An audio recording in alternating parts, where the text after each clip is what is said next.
Welcome my dear student. तो आज हम फिर हाजिर हैं आपके साथ नए चैप्टर के साथ, और उस नए चैप्टर का नाम है केमिकल इक्वेरियम। ओके, तो आज हम जानेंगे केमिकल इक्वेरियम के बारे में। केमिकल इक्वेरियम के बारे में जानने के पूर्व हमें रिएक्शन जानना होगा कि रिएक्शन कितने टाइप के होते हैं। पूर्व में मैं बता चुका हूँ आप लोगों को, जब मैं नॉमेनक्लेचर ऑफ ऑर्गेनिक कंपाउंड पढ़ाया था उस वक्त जानकारी दिया था कि हम किस आधार पर बांटते हैं उस पर डिपेंड करता है टाइप। यानी किसी भी वस्तु का जब हम वर्गीकरण करते हैं, क्लासिफिकेशन करते हैं, तो ये डिपेंड करता है कि हमने जो बेस लिया है, आधार लिया है, वो क्या लिया है, और उसी के आधार पर हम उसका डिवाइड करते हैं, उसका क्लासिफिकेशन करते हैं और उसे वर्गों में, यानी कि क्लासिफिकेशन करने का मतलब है वर्गीकरण, यानी वर्गों में बांटते हैं। तो आज हम बताने जा रहे हैं केमिकल इक्वेरियम। तो मैंने कहा कि इसके लिए हमें जानना पड़ेगा रिएक्शन कितने टाइप के होंगे, और यहाँ जो हम ले रहे हैं, जो बेस ले रहे हैं, वो डायरेक्शन के आधार पर ले रहे हैं। तो जो केमिकल रिएक्शन है वो 2 टाइप का होता है। एक को कहते हैं इरिवर्सिबल रिएक्शन और दूसरे को कहते हैं रिवर्सिबल रिएक्शन। तो आए हम जाने इरिवर्सिबल रिएक्शन किसे कहते हैं और रिवर्सिबल रिएक्शन किसे कहते हैं। हिंदी में कहते हैं इरिवर्सिबल रिएक्शन को अनुत्क्रमणीय अभिक्रिया, और रिवर्सिबल रिएक्शन को कहते हैं उत्क्रमणीय अभिक्रिया। तो आज जानेंगे हम अनुत्क्रमणीय अभिक्रिया और उत्क्रमणीय अभिक्रिया के बाद। आइए जरा हम लोग देखें।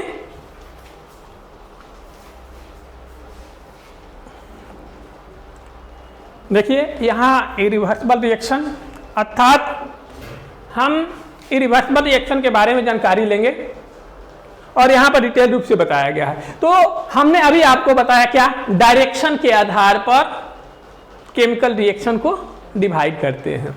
तो यहाँ केमिकल रिएक्शन डायरेक्शन के आधार पर 2 टाइप के होते हैं। जो फर्स्ट टाइप होता है उसे कहते हैं इरिवर्सिबल रिएक्शन, और सेकेंड टाइप को रिवर्सिबल रिएक्शन। इरिवर्सिबल, रिवर्स आप सुने होंगे कि गाड़ी रिवर्स हो गई, यानी आगे गई और पीछे भी आ गई। रिवर्स का मतलब होता है आगे भी जाए और पीछे भी जाए, आगे और पीछे, अर्थात दोनों दिशा में हो, उसे हम रिवर्स कहते हैं। रिवर्स करें, अब साइकिल आप चलाइएगा तो साइकिल क्या है भाई, आगे तो जाएगा, लेकिन चलाते हुए पैडल मारकर आप पीछे जा सकते हैं नहीं ना। वो कहाँ जाएगा, सिर्फ आगे की ओर जाएगा। तो जो आगे की ओर जाएगा हम उसे कहते हैं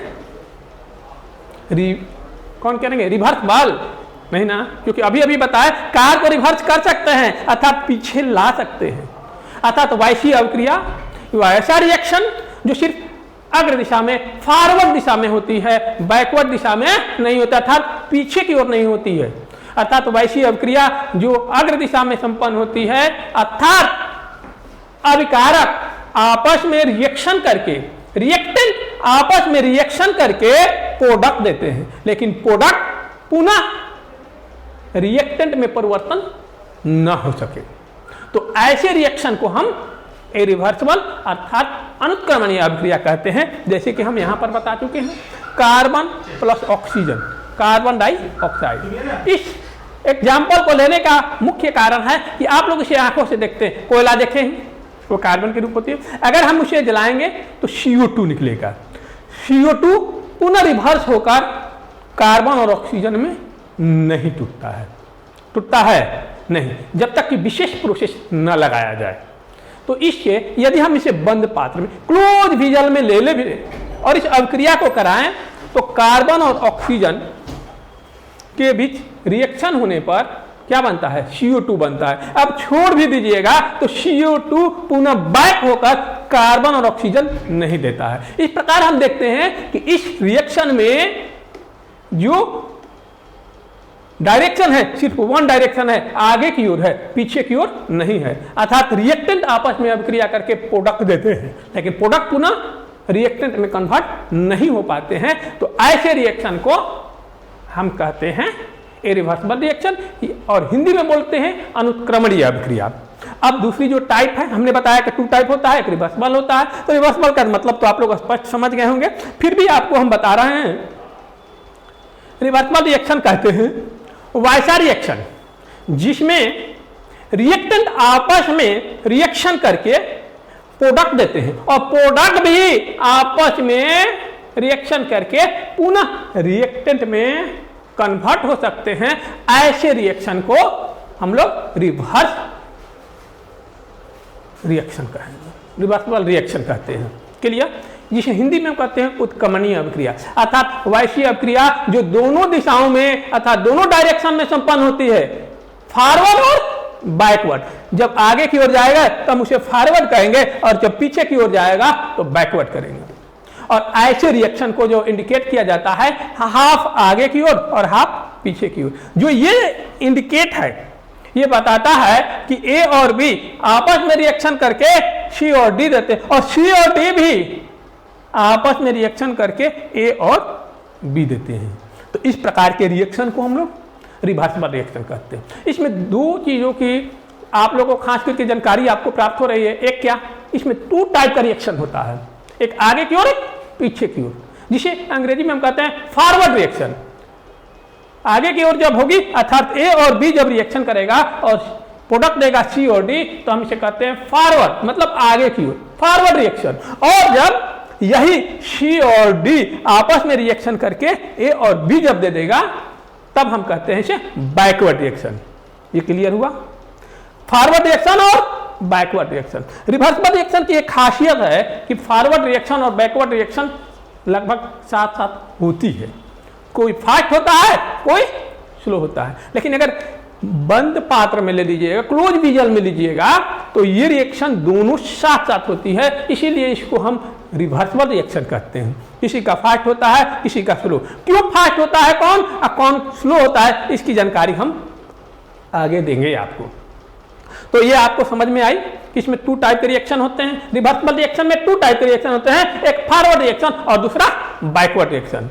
और यही दोनों चीज अब जब जानिएगा तभी आपको समझ में आएगा केमिकल इक्वेरियम क्या है। रासायनिक साम्य, हिंदी में कहते हैं रासायनिक साम्य। रासायनिक साम्य किसे कहते हैं? तो आए अब हम जाने केमिकल इक्वेरियम के बाद आपको रिवर्सिबल रिएक्शन, इरिवर्सिबल रिएक्शन की जानकारी लिए अब आते हैं हम जो चैप्टर दिए हैं जिसका नाम है केमिकल इक्वेरियम। अब केमिकल इक्वेरियम किसे कहेंगे, सवाल उठता है ना। तो आपको मैंने अभी बताया कि इसमें इरिवर्सिबल रिएक्शन का कोई योगदान नहीं रहता है, रिवर्सिबल रिएक्शन की योगदान होती है। और इसके लिए आपको जानना होगा रिवर्सिबल रिएक्शन, एग्जाम्पल हमने दे चुका। अब आपको मैं बताने जा रहा हूं वो है केमिकल इक्वेरियम। केमिकल इक्वेरियम कहता है कि जब फॉरवर्ड रिएक्शन और बैकवर्ड रिएक्शन का रेट सेम हो जाता है तो उसे कहते हैं केमिकल इक्वेरियम। गौर कीजिएगा क्या कहता है, जब फॉरवर्ड रिएक्शन और बैकवर्ड रिएक्शन का rate of forward reaction is equal to rate of backward reaction same हो जाता है तो उस पोजीशन को हम कहते हैं केमिकल इक्वेरियम। क्लियर? हिंदी में बोलेंगे वैसी अवस्था जिसमें अग्रिम अभिक्रिया की दर विपरीत अभिक्रिया की दर के बराबर हो जाता है तो उस अवस्था को साम्य अवस्था कहते हैं। तो अब आपको समझ में आ गई होगी कि साम्य अवस्था अर्थात केमिकल इक्वेरियम कांस्टेंट क्या है। अभी बताया कि फॉरवर्ड रिएक्शन और बैकवर्ड रिएक्शन का रेट जो होता है दोनों सेम हो जाता है। ऐसा क्यों होता है आपको जानकारी होना चाहिए। शुरू में जब हम रिएक्टेंट लेते हैं तो ए और बी आपस में क्या करते हैं, रिएक्शन करके सी और डी प्रोडक्ट देते हैं। तो पहले जो इसका रेट होता है वो हाई होता है और इसका जो बदलने का ए और बी में बदलने का जो रेट होता है वो स्लो होता है। लेकिन जैसे जैसे इसका कॉन्सेंट्रेशन घटते जाता है वैसे वैसे इसका जो रेट होता है वो कम होते जाता है और इसका हाई होता है। एक ऐसा पोजीशन आ जाता है कि ए और बी जितना प्रोडक्ट देते हैं सी और डी भी आपस में रिएक्शन करके उतना ही प्रोडक्ट देते हैं ए और बी। अर्थात फॉरवर्ड रिएक्शन और बैकवर्ड रिएक्शन दोनों अभिक्रिया का रेट सेम हो जाता है और दोनों एक दूसरे को प्रोडक्ट ए और बी 1 ग्राम चेंज कर दिया सी और डी में तो उसी वक्त सी और डी भी 1 ग्राम चेंज कर दिया ए और बी में। तो इस प्रकार से तो आपको ए और बी, सी और डी, अर्थात ए और बी जो है आपस में रिएक्शन करके सी और डी दिए, और सी और डी भी उतने ही जितना दिए सी और डी, तो सी और डी भी तुरंत कन्वर्ट हो जाते हैं ए और बी में। इस प्रकार न ए और बी के मात्रा में वृद्धि होती है और ना ही सी और डी की मात्रा में वृद्धि, दोनों जितना है उतना ही दिखाई देता है। तो इस प्रकार से जो पोजीशन हुआ अर्थात दोनों का रेट सेम हुआ, इसे कहते हैं इक्वेरियम। अब आता है केमिकल इक्वेरियम के बाद ये एक पॉइंट उठता है कि देखिए यहां कहा जाता है, ये समझाया गया है, देखिए रेट बताया गया, ये फॉरवर्ड रिएक्शन रेट और ये है रिवर्स रिएक्शन रेट, जिसे हम लोग बैकवर्ड रिएक्शन रेट भी कहते हैं। अब देखिए यहां पर ये था, ये गया, ये कॉन्सेंट्रेशन घटती हुई, इसकी बढ़ती गई और एक ऐसा पोजीशन आ गया कि दोनों सेम हो गया। अब इस सेम पोजीशन को हम लोग कहते हैं इक्वेरियम टाइम, अर्थात इक्वेरियम इसने प्राप्त कर लिया। और इस पोजीशन पर जब प्राप्त कर लेता है तो ना इसका रेट ज्यादा होता है ना इसका, दोनों ही रेट क्या होती है, सेम होती है। यानी फॉरवर्ड रिएक्शन जितना है उतना ही बैकवर्ड रिएक्शन हुआ। और जब ये दोनों ही सेम होते हैं तो रिएक्टेंट और प्रोडक्ट के कंसंट्रेशन में या अमाउंट में कोई चेंजिंग नहीं होता है। जब कोई चेंजिंग नहीं होता है तो कांस्टेंट हो गया। तो इस पोजीशन को हम कहते हैं इक्वेरियम कांस्टेंट, और कांस्टेंट का मतलब क्या होता है, स्थिर। लेकिन इस कांस्टेंट को, इक्वेरियम कांस्टेंट को काइनेटिक इक्वेरियम कांस्टेंट या डायनेमिक इक्वेरियम कांस्टेंट के नाम से भी जाना जाता है। तो यहां पर मैं एक चीज बता रहा हूं, nature of chemical equilibrium it determine.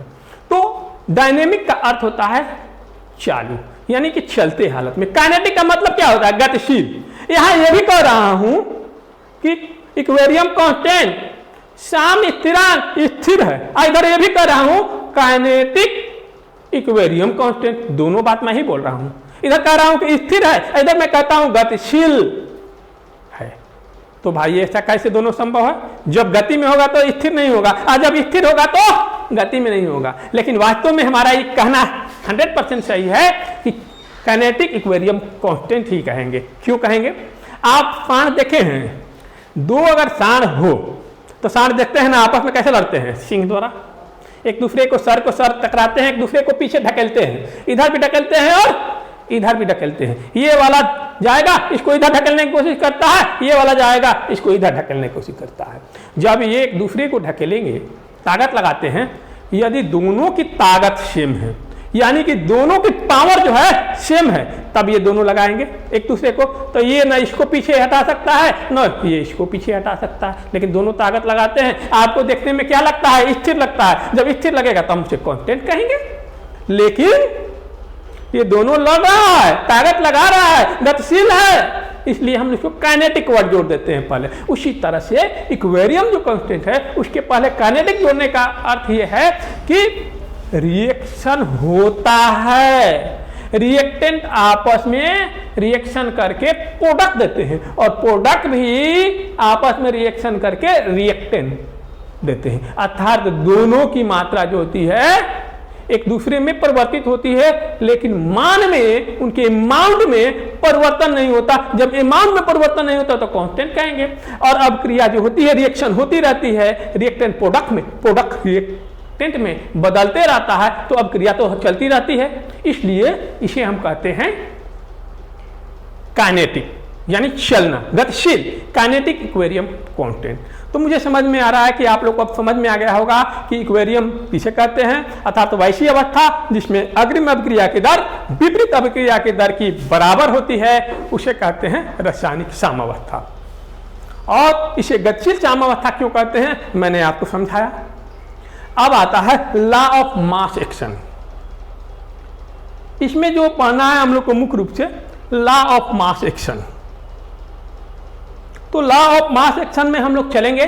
ये मैंने एक्वेरियम का इसमें कुछ करेक्टर बताया है जो कि हम बाद में हम समझेंगे। फिर पहले हम समझे law of mass action. Law of mass action क्या है, कहता है गुलबर्ग और बागे दो नाम के वैज्ञानिक थे, इन्होंने जो था एक्ट एक्टिव मास का जो था रिएक्शन पर उसका अध्ययन किया इक्वेरियम पर, और उन्होंने जो नियम दिया उसे ही कहते हैं active mass, law of mass action. Law of mass action में उन्होंने बताया किसी भी रिएक्टेंट की रिएक्शन करने की जो दर होती है वो उसके एक्टिव मास के प्रोपोर्शनल होता है, और केमिकल रिएक्शन की जो रेट होती है वह एक्टिव मास के गुणनफल के प्रोपोर्शनल होता है। अर्थात किसी भी पदार्थ की क्रिया करने की दर उसके सक्रिय द्रव्यमान के समानुपाती तथा रासायनिक अभिक्रिया की दर उसके सक्रिय द्रव्यमान के गुणनफल के समानुपाती होता है। ये था आपको लॉ ऑफ मास एक्शन। अब लॉ ऑफ मास एक्शन से हम लोग इक्वेरियम कांस्टेंट निकालेंगे, अभी बताए थे आपको, तो कैसे निकलेगा आइए जरा हम लोग बोर्ड पर देखते हैं और निकालते हैं।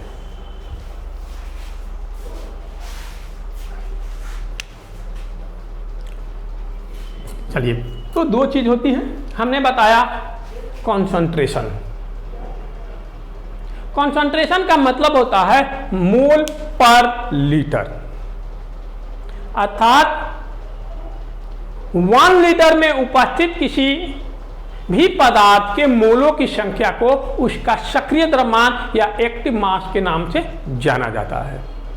इस बात का ध्यान रखिएगा, किसी भी पदार्थ के एकांक आयतन में उपस्थित मोलों की संख्या को उसका सक्रिय द्रव्यमान कहते हैं। सक्रिय द्रव्यमान क्लियर हुआ? किसी भी पदार्थ के एकांक आयतन में उपस्थित मोलों की संख्या को उसका सक्रिय द्रव्यमान कहते हैं। तो अब आए यहां पर एक्टिव मास। तो एक्टिव मास में हम तो क्लियर हुआ।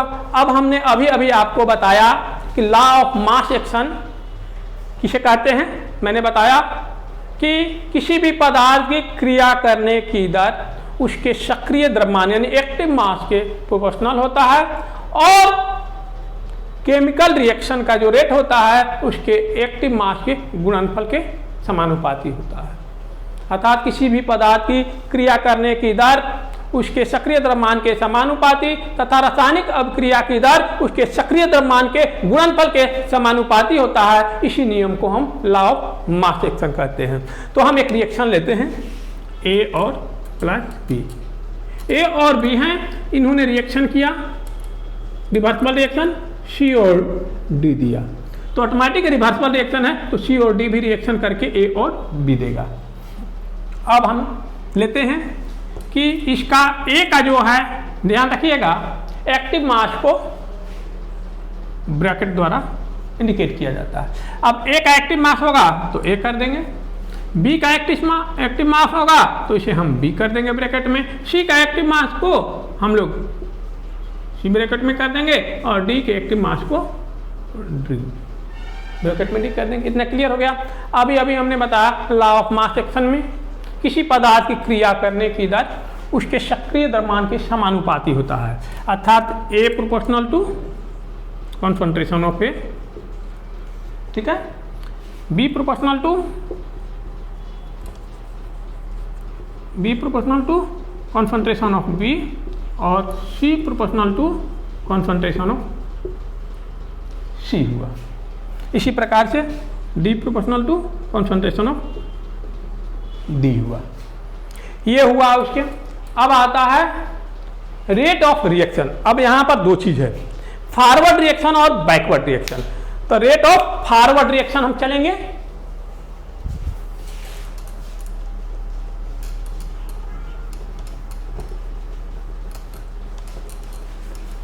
Rate of forward reaction, rate को आर द्वारा सूचित किए। किसका रेट है? फॉरवर्ड रिएक्शन को। तो आर एफ हमने कर दिया इंडिकेट। प्रोपोर्शनल टू हमने बताया कि एक्टिव मास के गुणनफल के समानुपाती होगा। तो फॉरवर्ड रिएक्शन के लिए रिएक्टेंट का काम कौन करता है? ए और बी। तो हो जाएगा concentration of A into concentration of B. Clear? इसी प्रकार रेट ऑफ बैकवर्ड रिएक्शन। अब बैकवर्ड रिएक्शन के लिए रिएक्टेंट का काम करेगा सी और डी। तो यहां पर हो जाएगा आर बी। ये हो जाएगा प्रोपोर्शनल टू क्या हो जाएगा, concentration of C into concentration of D. Clear. अब आप जानते होंगे फिजिक्स या केमिस्ट्री में जब भी प्रोपोर्शनल हटता है तो कोई एक कांस्टेंट आता है और वो उसी से संबंधित होता है, जानकारी दिया गया है। तो यहाँ पर जब हम लेंगे तो और लेते हैं, ये आर एफ हो जाएगा इजकल टू के को लेते हैं जनरल तौर पर हम लोग कांस्टेंट के रूप में, यहाँ फॉरवर्ड डायरेक्शन है तो के एफ ले लेंगे, तो यहाँ पर हम कर दिए के एफ और ये हो जाएगा क्या, concentration of A into concentration of B. उसी तरह से बैकवर्ड रिएक्शन के लिए क्या हो जाएगा, के बी, तो हो जाएगा यहाँ पर R F K B, concentration of C into concentration of D. Clear. अब आपको बताए थे कि जब इक्वेरियम स्टेट में रहता है, यानी केमिकल इक्वेरियम, हम कहते हैं rate of backward reaction is equal to rate of forward reaction. जब दोनों का रिएक्शन का रेट जो होता है सेम हो जाए, उस पोजीशन को हम लोग कहते हैं केमिकल इक्वेरियम। तो यानी कि दोनों बराबर हो, यानी इक्वल हो जाए। क्लियर। आर एफ बराबर आर बी, तो चलिए हम लिखते हैं आर एफ बराबर आर बी। ठीक है, आर एफ बराबर आर बी। अब आर एफ का वैल्यू रखेंगे, देखिए यहाँ पर आर एफ का वैल्यू है और यहाँ पर ये आर बी था, आर बी का वैल्यू है, तो आर एफ और आर बी का हम वैल्यू रख देंगे, कुछ नहीं करना है। तो देखिए यहाँ पर रखें K F concentration of A into concentration of B equal to K B concentration of C into concentration of D. हो गया। अब के एफ बाई के बी हमको निकालना है। के एफ बाई के बी को हम कहते हैं इक्वेरियम कांस्टेंट, और किस पद में, कॉन्सेंट्रेशन के पद में। देखिए कॉन्सेंट्रेशन मैंने लिया है तो वहां पर के एफ बाई के बी को हम के सी कहेंगे, तो हम लोग को के सी निकालना है। आइए के एफ बाई के सी, तो और देंगे के एफ, आइए के बी है, इधर आएगा तो क्या होगा, डिवाइड होगा, मल्टीप्लाई है, इधर आएगा तो डिवाइड होगा ना, तो हमने के बी कर दिया। आइए देखिए इधर मल्टीप्लाई है, इधर आएगा तो डिवाइड होगा, तो ये रहेगा ऊपर ज्यों का त्यों और ये डिवाइड हो जाएगा।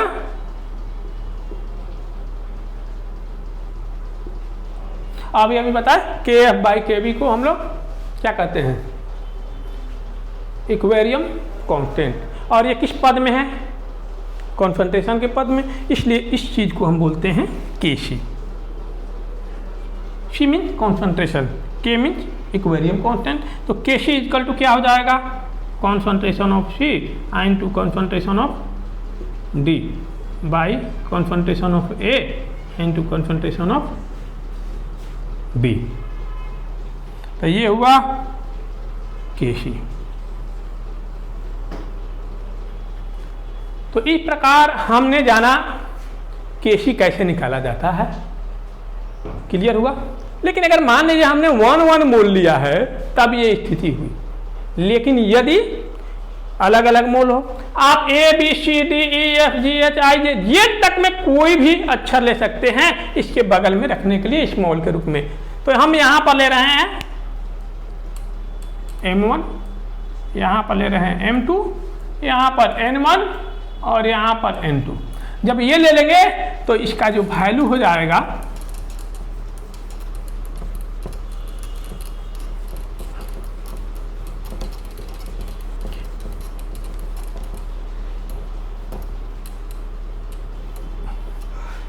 ये केसी, देखिए गौर कीजिएगा, केसी इजकल टू हम निकालें concentration of C into concentration of D by concentration of A into concentration of B. ये जो बगल में आप देख रहे हैं मोल वो पावर में चला जाता है, तो ये हो जाएगा N1 और ये हो जाएगा N2। यहाँ का एक है क्या है बगल में M1, तो पावर M1 हो जाएगा, और ये पावर B के बगल में है M2, इसलिए क्या हो जाएगा, पावर M2 हो जाएगा। लेकिन सबसे बड़ी बात है कि यहाँ ये गुणा है आई स्क्वायर में पावर में कैसे चला जाएगा, क्वेश्चन तो दिमाग में आती होगी। तो जी बहुत इजी है, आपको एक एग्जांपल, छोटी सी एग्जांपल देकर मैं इसे समझा रहा हूँ कैसे होगा। आप लोग जरा गौर कीजिएगा, क्यों पावर में आएगा। आप इसका मान जो हम अभी अभी बताए, गौर कीजिएगा, अभी अभी हमने इसका बताया, इसको मान लीजिए आप कोई ले लीजिए, क्या लेते हैं, ये मान लीजिए कि 2 ले लिए, ये मान लीजिए कि 3 ले लिए, ये मान लीजिए कि 3 ले लिए, ये ले लिए 2 ले लिए, आया इतना प्रोडक्ट हुआ, तो प्रोडक्ट माने। अब आप बताइए कि आप इसे ऐसे लिख सकते हैं कि नहीं, a plus a plus b plus b plus b लिख सकते हैं, रिवर्सिबल रिएक्शन। इसको आप लिख सकते हैं c प्लस c और ये 2 है तो d प्लस d, इस प्रकार में लिखिएगा, सेम बात है। हम थोड़ा समझाने के लिए इसको इस तरह से लिख रहे हैं। अब आप कह रहे हैं, अभी अभी हमने बताया कि लॉ ऑफ मास एक्शन क्या कहता है, किसी भी रिएक्शन की जो रेट होती है वह उसके एक्टिव मास के, यानी कि रिएक्टेंट के एक्टिव मास के गुणनफल के समानुपाती होता है। तो आप अगर फॉरवर्ड रिएक्शन चाहे बैकवर्ड रिएक्शन कोई लेकर देख सकते हैं। अब आप ले लीजिए फॉरवर्ड रिएक्शन लीजिए RF, तो क्या होगा, कॉन्सेंट्रेशन ऑफ A, यही ना होगा, गौर कीजिएगा, यहाँ KF भी लिख देते हैं डायरेक्ट, क्योंकि प्रोपोर्शनल हटाएंगे तो एक कांस्टेंट आएगा, तो फॉरवर्ड रिएक्शन के लिए होगा।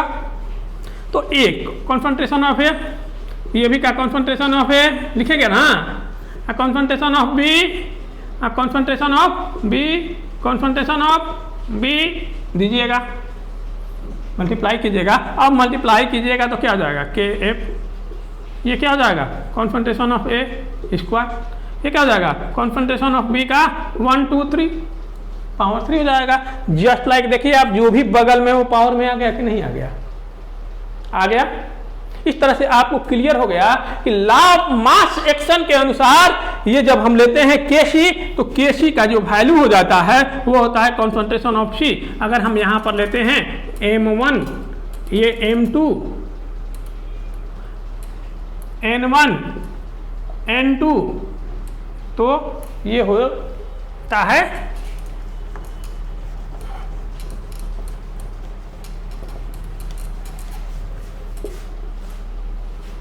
Kc इजकल टू हो जाता है concentration of C into concentration of D। अगर यहाँ पर ये भी रहता तो ये भी मल्टीप्लाई में होता है, क्लियर है।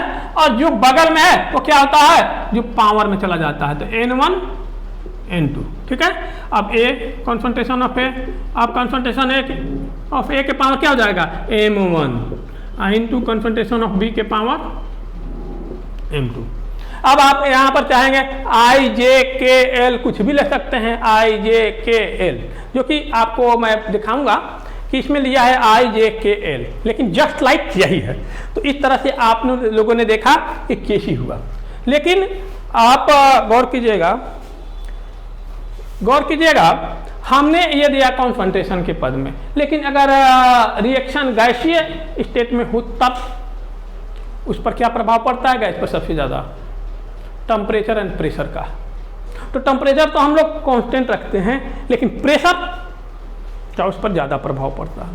तो हम लोग उसको जो इक्वेरियम कांस्टेंट है Kc है, उसे हम लोग प्रेशर के पद में यानी Kp के पद में व्यक्त करते हैं। उसके लिए हम लोग को जानना होता है, वह होता है Kp। तो अब हम जानेंगे प्रेशर के पद में यानी दाब के पद में इक्वेरियम। तो दाब के पद में हम जानेंगे, तो उसके लिए जानने के लिए हमको जानना चाहिए क्या, पार्शियल प्रेशर, आंशिक दाब, ठीक है। तो मान लीजिए कि यही रिएक्शन है, हम लोगों ने लिया ये रिएक्शन, जब हमने लोगों ने लिया तो A का पार्शियल प्रेशर PA हो जाए, प्रेशर P, किसका प्रेशर, A का, A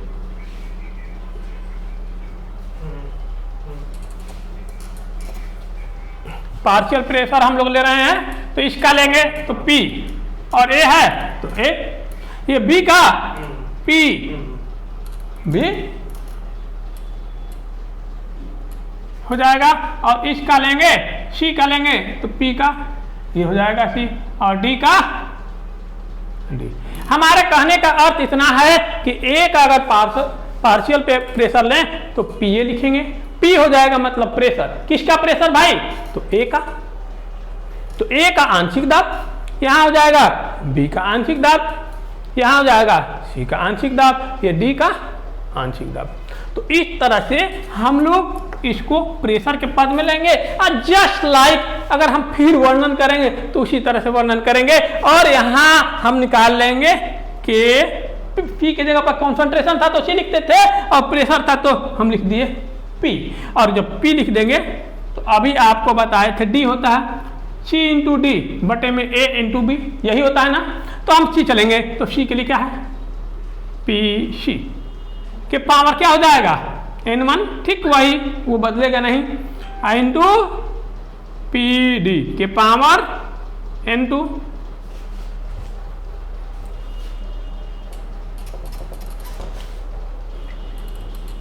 N2 अपॉन ये हो जाएगा पी ए के पावर क्या हो जाएगा M1 और पी बी के पावर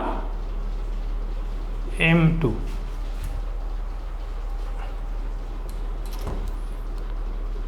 M2 हो जाएगी। इस तरह से हम जब इसे प्रेशर के पद में व्यक्त करते हैं तो Kp जो लिखाता है वो Pc के पावर N1 इंटू Pd के पावर N2 बाई Pa के पावर M1 और Pb के पावर M2 होती है।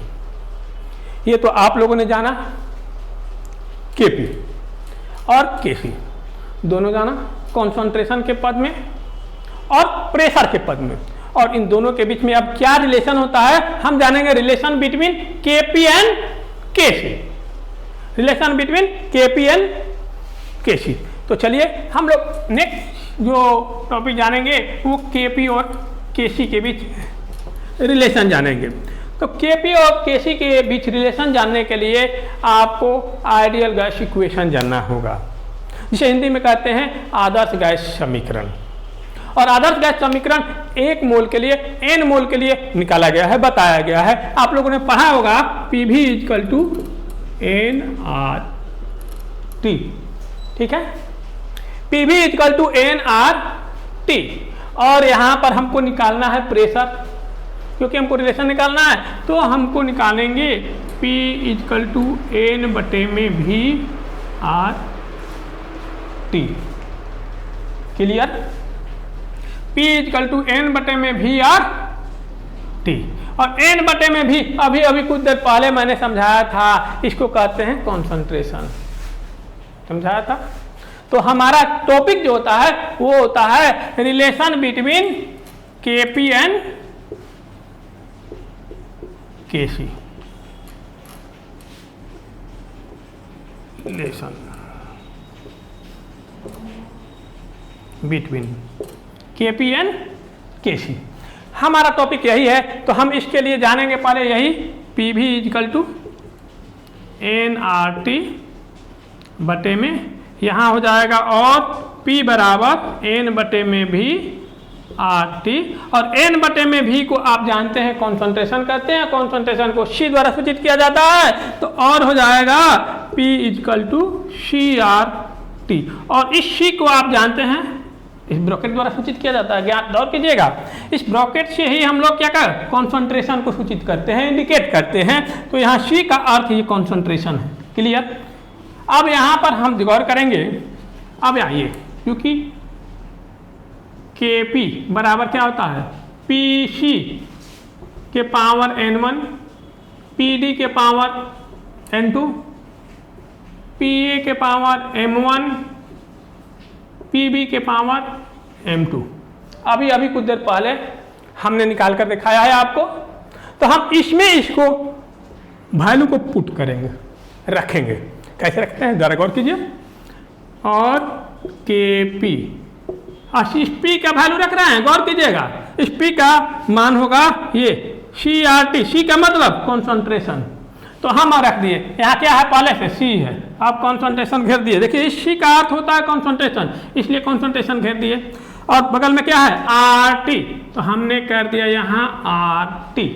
अब इसके पावर क्या है n1 कर दिया। अब उसी तरह से जाएगा कॉन्सेंट्रेशन P का हो गया गौर कीजिएगा, ये डी हो जाएगा आर टी के पावर n2। ठीक इसी तरह से ए आर टी के पावर m1 और हो जाएगा बी आर टी के पावर m2। हो गई। अब जरा हम थोड़ा सा इसको तोड़ते हैं, अलग रूप में हटाते हैं और इसको हम लिखें इजकल टू, अब देखिए सी।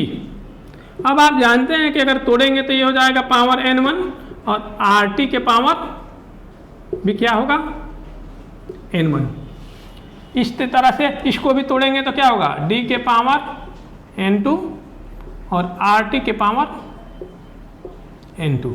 ठीक उसी तरह से इसमें भी तोड़ेंगे तो a के पावर ये देखिए m1 और rt के पावर m1। इसी तरह से b के पावर m2 और rt के पावर m2 दे। इतना किए। अब क्या करेंगे कि rt जो आप जानते हैं कि बेस यदि समान हो और गुना होता है तो पावर क्या होता है आपस में जुट जाता है। ये आप लोग मैथ में पढ़े होंगे। तो यहाँ पर क्या हो जाएगा इजकल टू हो जाएगा कॉन्सेंट्रेशन ऑफ C के power n1 into concentration of D के पावर n2 और ये RT के पावर, अब देखिए बेस दोनों का समान है और गुणा है तो आपस में ऊपर में क्या होगा पावर जुटेगा तो n1 प्लस n2 हो जाएगा अपॉन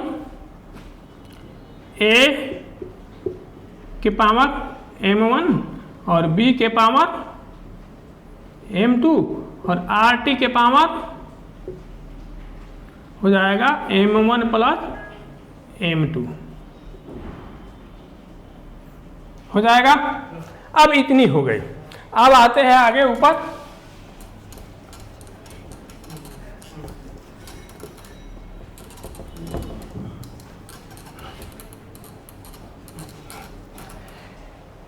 जब इतनी हो गई तो आप अब गौर कीजिए कि इतना इजकल टू हमने क्या लिखवाया था। ये पॉइंट केसी कुछ देर पहले निकाला था तो ये हो जाएगा केपी इजकल टू केसी। इतनी जगह पर केसी लिखेंगे और ये हो जाएगा आरटी। और आप जानते हैं अगर डिवाइड रहता है और आधार सेम रहता है बेस सेम रहती है तो पावर क्या होता है घटता है। तो ऊपर पावर है n1 प्लस n2 और ये जाएगा ऊपर तो पावर माइनस में घटेगा तो यहाँ पर होगा माइनस m1 प्लस m2। ये घट गया तो ये हुआ आपको और हो जाएगा Kp is equal to Kc RT के power n1 plus n2 is equal to हो जाएगा यहाँ डेल n। आपको मालूम होगा डेल का उपयोग तब करते हैं जब अंतर को सूचित करना होता है। यहाँ पर भी अंतर है तो डेल कर दिए n, अर्थात इसको हम कह सकते हैं where del n equal to n1 plus n2 minus m1 plus m2। इतनी को कहते हैं डेल n। मतलब total number of products minus total number of reactant, अर्थात total number of mole product में total number of mole reactant को घटाते हैं, वही इसी को कहते हैं डेल n। ठीक है, तो ये हुआ आपको relation between Kp and Kc। जरा आइए यहाँ पर बोर्ड पर देखिए, ध्यान दीजिए, हम आपको समझाते हैं कि देखिए मैंने अभी अभी जो बताया तो उसी चीज को यहाँ मैंने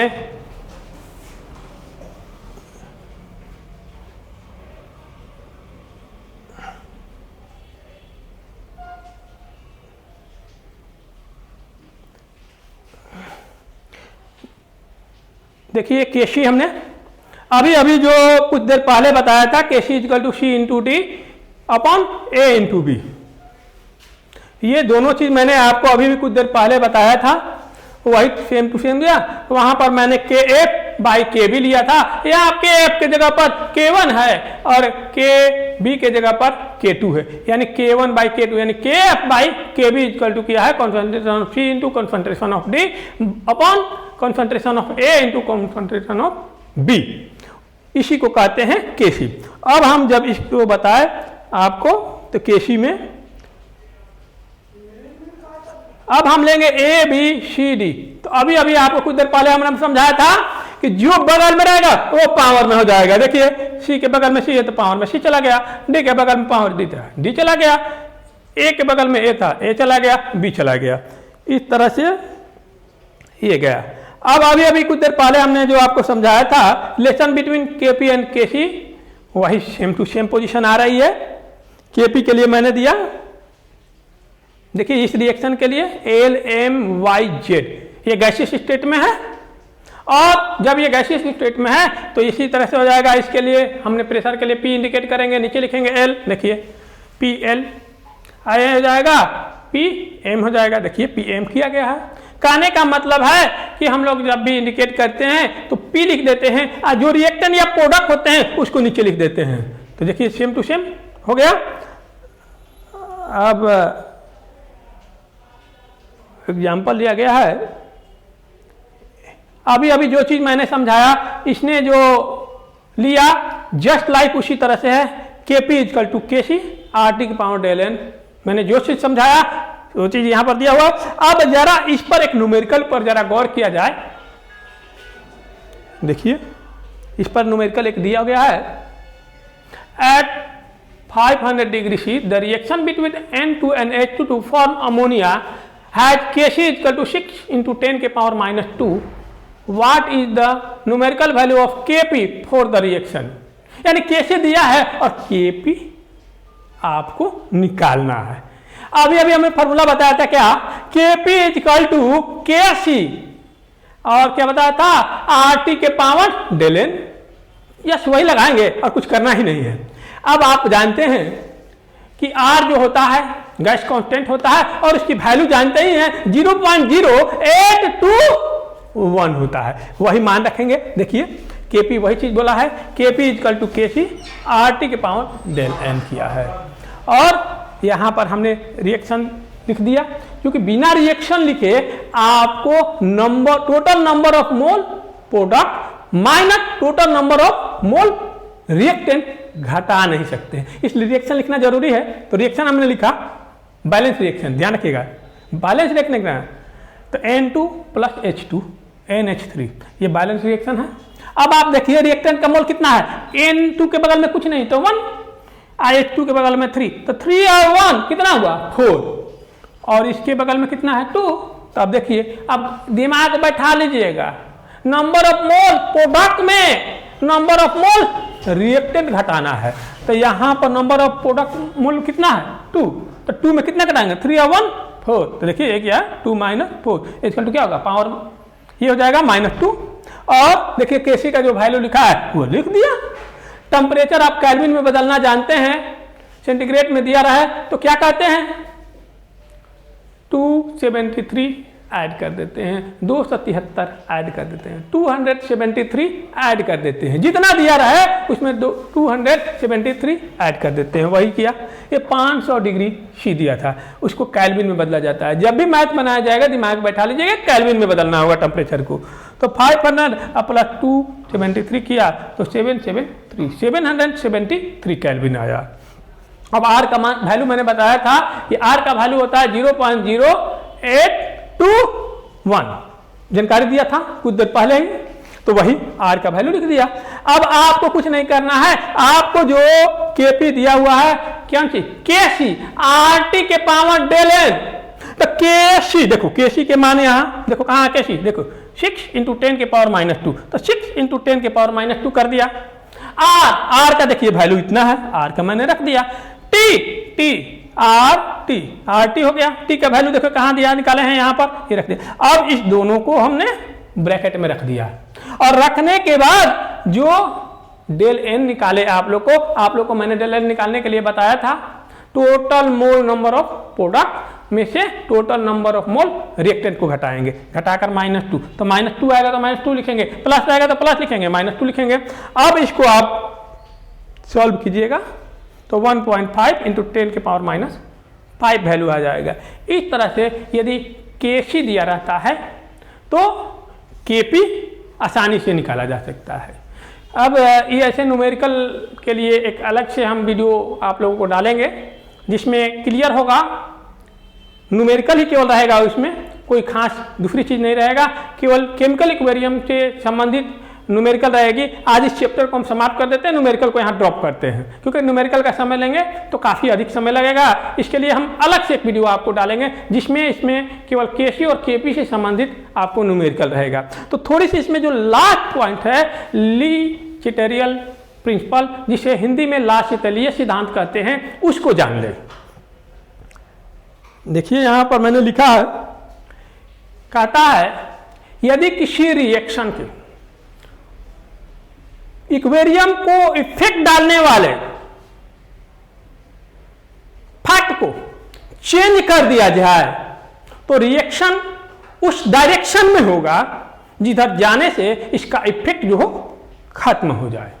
बस यही दिया उन्होंने। क्या कहा? यदि रासायनिक अभिक्रिया में अगर रासायनिक साम्य को प्रभावित करने वाला किसी भी कारक को चेंज कर दिया जाए, बदल दिया जाए, तो अभिक्रिया उस दिशा में होगी जिधर जाने से इसका प्रभाव खत्म हो जाए।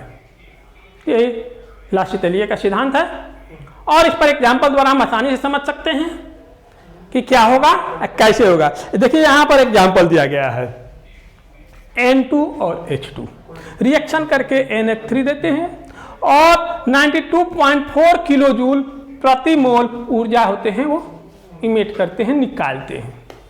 अब इसमें हम कॉन्सेंट्रेशन का चेंज देखते हैं।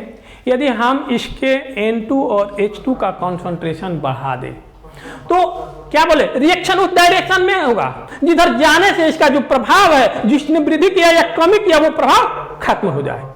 तो ऑटोमेटिक है इसका अगर मास बढ़ाइएगा तो अब क्रिया अग्र दिशा में होगी ताकि ये अब रिएक्शन करे और रिएक्शन करके अपने मास को क्या करे, घटा दे।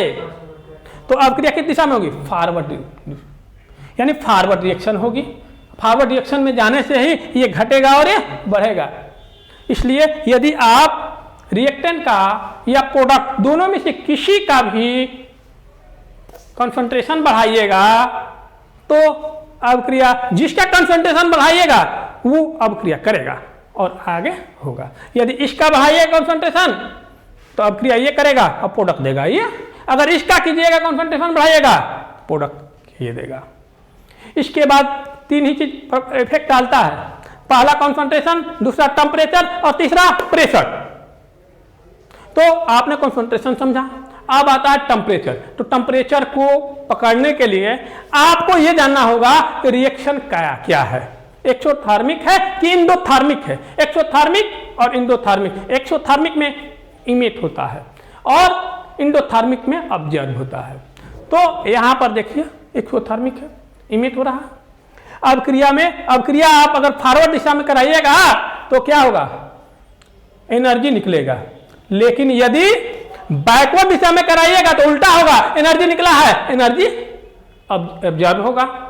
तो ऑटोमेटिक है यदि इसका आप टेम्परेचर बढ़ाइएगा तो रिएक्शन किस दिशा में होगी, फॉरवर्ड नहीं। अगर फॉरवर्ड में करा दीजिएगा तो एनर्जी और निकलता है और बढ़ाएंगे तो और निकलेगा थोड़े, घटना चाहिए, वो एनर्जी एब्जॉर्ब होना चाहिए जो आपने बढ़ाया है। तो ऑटोमेटिक है एक्सोथर्मिक में बैकवर्ड रिएक्शन होगी और इंडोथर्मिक में फॉरवर्ड होगी। कब? जब आप इसका टेम्परेचर बढ़ाइएगा तब। तो टेम्परेचर बढ़ाने से बैकवर्ड रिएक्शन होगा। क्लियर है? अब आइए चेंज ऑफ प्रेशर। प्रेशर हम लोग जरा गौर करें। आपको वो बॉयल्स लॉ में बताया गया है कि वॉल्यूम का इनवर्स प्रोपोर्शनल होता है प्रेशर। अर्थात यदि आप प्रेशर बढ़ाइएगा तो वॉल्यूम घटेगा, बताया गया है। तो ठीक यही काम है, आपको इसमें पकड़ना होगा तो कुछ नहीं करना होगा, वॉल्यूम बढ़ाइए, सॉरी प्रेशर बढ़ाइए तो वॉल्यूम क्या होगा, कम होगा, आप प्रेशर कम कीजिए वॉल्यूम बढ़ेगा। तो इस रिएक्शन में यदि आप प्रेशर बढ़ाइएगा तो रिएक्शन उस दिशा में होगी जिधर जाने पर वॉल्यूम कम होगा। तो आप देखिए यहाँ 1 मोल है, यहाँ 2 मोल है। अगर ऊपर वाले रिएक्शन को भी देखा जाए तो इसमें भी देखिए 3 और 1 4 वॉल्यूम है, इधर 2 वॉल्यूम है।